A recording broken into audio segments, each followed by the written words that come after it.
கருங்காலி மாலை. S. Dhanush sir கொடுத்தது. எஸ்.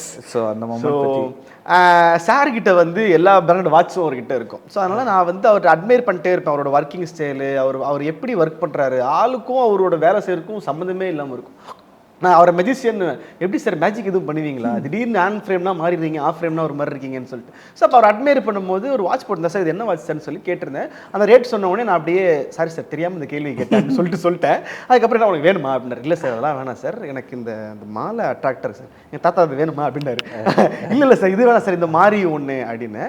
சரி ஓகே கொடுத்துட்றேன்னு சொல்லி ஒரு 1 வீக்கில் எனக்கு கொடுத்தாரு. எனக்கு அதில் இன்னும் என்ன பெருமைனா, திருச்சிற்றம்பலம்க்கு அப்புறம் தான் இந்த கருங்காலி மாலையே ஃபேமஸ் ஆச்சு. அது வரைக்கும் சாருமே எந்த படத்துலையும் போட்டதில்லை, யாருமே அதை பார்த்ததும் இல்லை. அந்த திருச்சிற்றம்பலம்ல சார் போட்டதுக்கு அப்புறம் இருக்கிற எல்லா ஸ்டார்ஸ் எல்லா இடத்துலையும் ஐயோ இந்த கருங்காலியை நான் போட்டேன்னா என் வாழ்க்கையில் அடுத்து பாரு அம்பானி ஆயிடுறேன் அப்படிலாம் இருப்பாங்க. ஆனால் நிறைய பேர் நம்புற மாதிரி இந்த கட்டனாலேயோ இந்த மாலைனாலேயோ நம்ம லைஃப் மாறாது.